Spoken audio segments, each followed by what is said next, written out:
प्यारे प्यारे മന്മഥൻ ഓ എന്താ സിംഹത്തിനെ വിളിച്ച ഞാൻ അതിന് വന്നടാ. അതെ ഒരു സംഭവമുണ്ട്. ഒരു 3 മാസം മുൻപ് ഒരു 50,000 രൂപ അതെപ്പോ കൊണ്ടുവരാന്ന് പറഞ്ഞിട്ട് കൊണ്ടുപോയതാണ് ഒരു മാസത്തെ തിരിമറിക്ക് വേണ്ടിട്ട്. ഞാൻ വാങ്ങില്ല. അരെ ഞാൻ വാങ്ങില്ല മലയാളി. നീ വാങ്ങിയ കാര്യമല്ല ചനി പറയണ. മൊയ്തു എന്ന് പറഞ്ഞൊരു കക്ഷി ഇപ്പൊ മുതലും ഇല്ല പലിശയില്ല. അഞ്ഞു നിന്നാ ശരിയാവില്ല. സാധനം പൊക്കിക്കോ.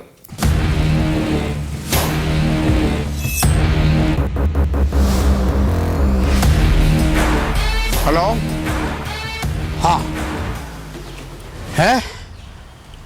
പുറപ്പെട്ടോ? ഓക്കെ ഓക്കെ, ഞങ്ങളിവിടെ ഉണ്ട്. ഉണ്ട്. അത് വണ്ടി അവിടുന്ന് ഒന്നുമില്ല.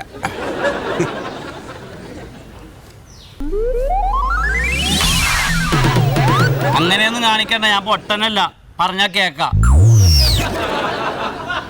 വണ്ടി വന്നല്ലേ? എനിക്ക് മനസ്സിലായി. തൊണ്ട പൊട്ടി വിളിച്ചു വല്ലതും പറഞ്ഞാൽ കേൾക്കൂല.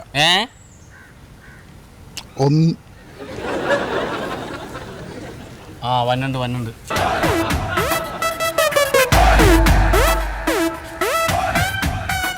അതെ, വണ്ടി ഞാൻ ബ്ലോക്ക് ചെയ്ത് നിർത്തി കഴിഞ്ഞാൽ ഉടനെ ചാവി ഊരി എടുത്തോണം. ബ്ലോക്ക് ആവൂല, അതിങ്ങോട്ട് വരണല്ലേ? അതല്ല, വണ്ടി നിർത്തി കഴിഞ്ഞാൽ ഉടനെ ചാവി ഊരി എടുക്കണമെന്ന് നിന്റെ അടുത്ത് വർത്താനം പറഞ്ഞു. അതൊക്കെ പറഞ്ഞാ പോരെ.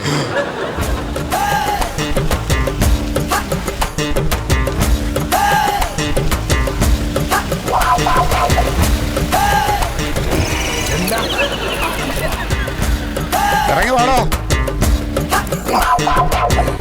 എന്താണ് ഇങ്ങോട്ട് ഇറങ്ങാൻ? എന്താണ് പ്രശ്നം? ഇങ്ങോട്ട് ഇറങ്ങുന്നു. എന്താ കാര്യം? കാര്യം പറയാം.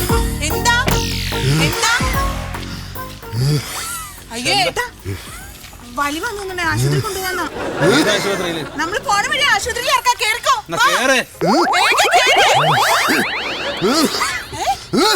എന്ത് ചോദിക്ക്. അതെ, ശീതളം മുതലാളുടെ അടുത്ത് ഈ വണ്ടിയുടെ ബുക്കും പേപ്പറും പണയം വെച്ചിട്ട് പൈസ വലിച്ചൊക്കെ എടുത്തില്ലേ?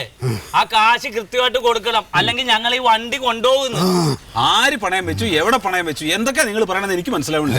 അവര് മേടിച്ച പൈസ കൊടുത്തെന്നല്ല പറയണ, അവരെ വിട്ടൂടെ? എടാ പൊട്ടാ, അതെ അതെ, നമ്മൾ പറഞ്ഞത് അവർക്ക് മനസ്സിലായില്ലെന്നാണ് പറഞ്ഞത്. നമ്മള് പറഞ്ഞത് അവർക്ക് മനസ്സിലായില്ലെന്നാണ് പറഞ്ഞത്. എന്തൊക്കെയാ നിങ്ങൾ പറയണത്? കിടക്കും. അതെ, ശീതളം മുതലാളിയിൽ നിങ്ങൾ ഈ വണ്ടിയുടെ RC ബുക്ക് പണയം വെച്ചിട്ട് 50,000 രൂപ വാങ്ങിച്ച്, അത് ഓർമ്മയില്ലേ നിങ്ങൾക്ക്? എന്റെ സുഹൃത്തെ, ഞാൻ സത്യശീലൻ എന്ന് പറയുന്ന ഒരു ജോത്സ്യനാണ്. എനിക്കൊരു 50,000 രൂപയ്ക്ക് വേണ്ടിയിട്ട് എന്റെ വണ്ടി പണയം വെക്കേണ്ട ഒരു കാര്യമില്ല. ഞാൻ വണ്ടി പണയം വെച്ചിട്ടുമില്ല. ഇത് നിങ്ങൾ ആരൊക്കെയോ പറഞ്ഞ് തെറ്റിദ്ധരിപ്പിച്ചിരിക്കുകയാണ്. അതെ, എന്തേലും പറയണമെങ്കിൽ കടം മേടിച്ചിട്ട് കുണുകുണാന്ന് അവധ പറഞ്ഞിട്ട് കാര്യമില്ല, ഒച്ച പറയണം.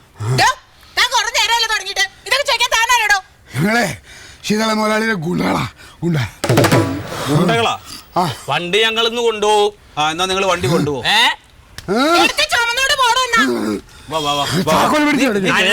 തന്നില്ലേ മൽപ്പിടി വാങ്ങിക്ക്. ബലം പ്രയോഗിച്ചോ.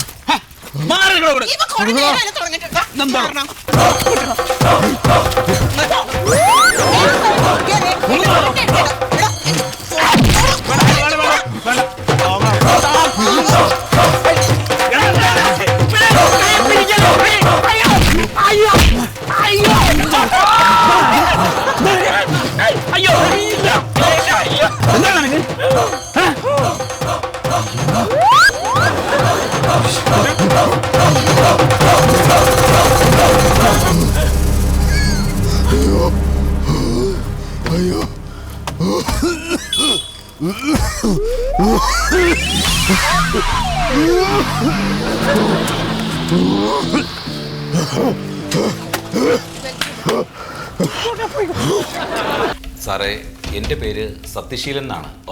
KL7CF9891. ഇത് എൻ്റെ വണ്ടി നമ്പറാണ്. ഇപ്പോൾ സത്യത്തിൽ എനിക്ക് എൻ്റെ വണ്ടി പുറത്തേക്ക് ഇറക്കാൻ പറ്റണില്ല. അല്ല, അത് കൃത്യസമയത്ത് ടാക്സ് അടയ്ക്കുക, ഇൻഷുറൊക്കെ അടിച്ച് പേപ്പർ റെഡിയാണെങ്കിൽ പിന്നെ ഒരു പ്രശ്നമില്ല, ഇറക്കിക്കോളാം. ടാക്സ് ഒക്കെ ഞങ്ങൾ കറക്റ്റായിട്ട് അടയ്ക്കുന്നുണ്ട്. പിന്നെന്താ പ്രശ്നം? അതായത് എൻ്റെ വണ്ടി ശീതളൻ എന്ന് പറയുന്ന ഒരാൾക്ക് പണയം വെച്ചിട്ട് അയാളുടെ കയ്യിൽ നിന്ന് 50,000 രൂപ വാങ്ങിച്ചിട്ടുണ്ട്. അപ്പോൾ ആ പൈസ തിരിച്ചു കൊടുക്കാത്തത് കൊണ്ട് ഈ വണ്ടി ഇപ്പോൾ അവരെടുത്തോണ്ട് പോയിരിക്കുന്നു. അതിപ്പോ ശീതളിന്റെ കയ്യിൽ നിന്ന് 50,000 റുപ്യ മേടിച്ചിട്ടുണ്ടെങ്കിൽ അത് തിരിച്ചു കൊടുത്ത് വണ്ടി കൊണ്ട് എടുക്കുക. അല്ല ഇപ്പൊ എന്താണ്? സാറേ ഞങ്ങൾ അങ്ങനെ ആരുടെ കയ്യിൽ നിന്നും പൈസ വാങ്ങിയിട്ടില്ല. ഇതാർക്കും പണയം വെച്ചിട്ടില്ല. മാത്രമല്ല ഒരു 50,000 റുപ്യക്ക് വേണ്ടിയിട്ട് ഇപ്പോൾ വണ്ടി പണയം വെക്കേണ്ട അവസ്ഥ ഒന്നുമില്ല സാറേ. അത് ശരി. അപ്പൊ ഈ ശീതളൻ ഇപ്പൊ ഇതിന്റെ RC ബുക്ക് ഒന്നും ഇല്ലാണ്ട് ഇപ്പൊ എങ്ങനെ RC ബുക്ക് കൊടുക്കുന്നുണ്ടോ? ഞാൻ ചോദിക്കണം അതല്ലേ സാറേ, ഇപ്പൊ ഈ വണ്ടി നമ്പർ വേറെ ഏതെങ്കിലും വണ്ടിക്ക് ഉണ്ടാവുമോ? അത് ഒരു വണ്ടിയുടെ നമ്പർ വേറെ ഒരു വണ്ടിക്ക് ഉണ്ടാവില്ല. അപ്പൊ പിന്നെ ഇത് എങ്ങനെ സംഭവിക്കണേ? നിങ്ങൾ RC ബുക്ക് തന്നോട്ടെ. ഇതല്ല, ഇതിന്റെ ഒറിജിനൽ തരും. ഒറിജിനലാണത്. ഇത് കളർ ഫോട്ടോസ്റ്റാറ്റ് ആണ്, കണ്ടോ? ഇത് ഒറിജിനൽ അല്ല. അയ്യോ, അപ്പോ സാർ ഇത് വണ്ടി തന്നെ ഇരുന്നതാ, മാറൂല. ഏട്ടാ, ഈ RC ബുക്കിന്റെ ഒരു ഡീറ്റെയിൽസ്.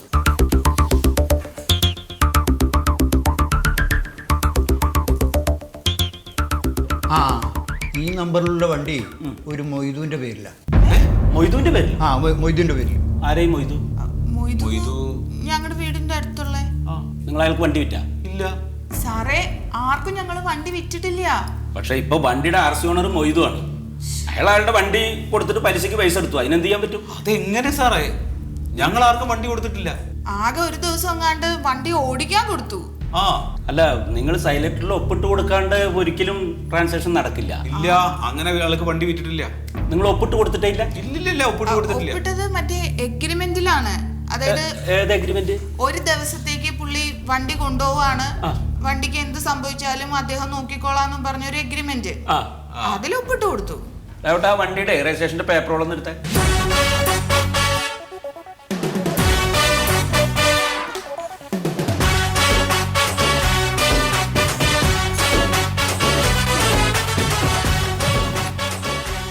ഇതാണ് നിങ്ങളുടെ പഴയ ബുക്ക്, കണ്ടില്ലേ? ഇത് ഫോം 2930. നിങ്ങൾ ഒപ്പിട്ടതല്ലേ? ഇത് ഒപ്പിന്റെയാണ് സാറേ, പക്ഷെ ഇങ്ങനെ ഒരു ഫോമിൽ ഞാൻ ഒപ്പിട്ടിട്ടില്ല. പക്ഷേ ഇപ്പൊ ഇതിന്റെ RC ഓണർ നിങ്ങളിത് ഒപ്പിട്ട് കൊടുത്തോണ്ട് മൊയ്തുവാണ്. സാറേ അതെങ്ങനെയാ? ഏട്ടൻ അറിയാതെ ഏട്ടന്റെ വണ്ടി വേറൊരാൾക്ക് വിൽക്കാൻ പറ്റുമോ? അത് എളുപ്പല്ലേ? നിങ്ങളുടെ ഒപ്പ് എങ്ങനെയാണെന്ന് അറിഞ്ഞാൽ അതുപോലുള്ള ഒപ്പുകൾ ഇട്ട് ട്രാൻസ്ലേഷൻ നടത്താൻ കഴിവുള്ള ഒരുപാട് ഏജന്റുമാർ നമ്മുടെ നാട്ടിലുണ്ട്. ഇവിടെ സംഭവിച്ച അതാണ്. മൊയ്ത് നിങ്ങളുടെ കയ്യിൽ നിന്ന് വണ്ടി മേടിച്ചു. ആ വണ്ടിയിലുള്ള ഒറിജിനൽ RC ബുക്ക് എടുത്ത് അതിന്റെ ഫോട്ടോസ്റ്റാറ്റ് എടുത്ത് വണ്ടിയിൽ വെച്ച് ആ ഒറിജിനൽ കൊടുത്ത് നിങ്ങൾ ഒപ്പിട്ട് കൊടുത്ത ഒപ്പും കള്ളൊപ്പുണ്ടാക്കി അയാളുടെ പേരിലാക്കി. കേവലം ഒരു ഒപ്പ് കൊണ്ട് ഒരാളുടെ പേരിലുള്ള ഓണർഷിപ്പ് വേറൊരാൾക്ക് മാറ്റാൻ പറ്റുന്നാണോ പറയുന്നത്? ഇത്ര ഈസിയാണ് ഇവിടുത്തെ നിയമം? ജനങ്ങൾക്ക് കാര്യങ്ങൾ എളുപ്പത്തിൽ നടക്കാൻ വേണ്ടിയിട്ടാണ് സർക്കാർ ഇത്തരത്തിൽ ഓരോ നിയമങ്ങൾ ഉണ്ടാക്കുന്നത്. അത് ജനങ്ങൾ ദുർവിനിയോഗം ചെയ്യണതിന് നമ്മൾ എന്ത് ചെയ്യാൻ പറ്റും? മറിമായം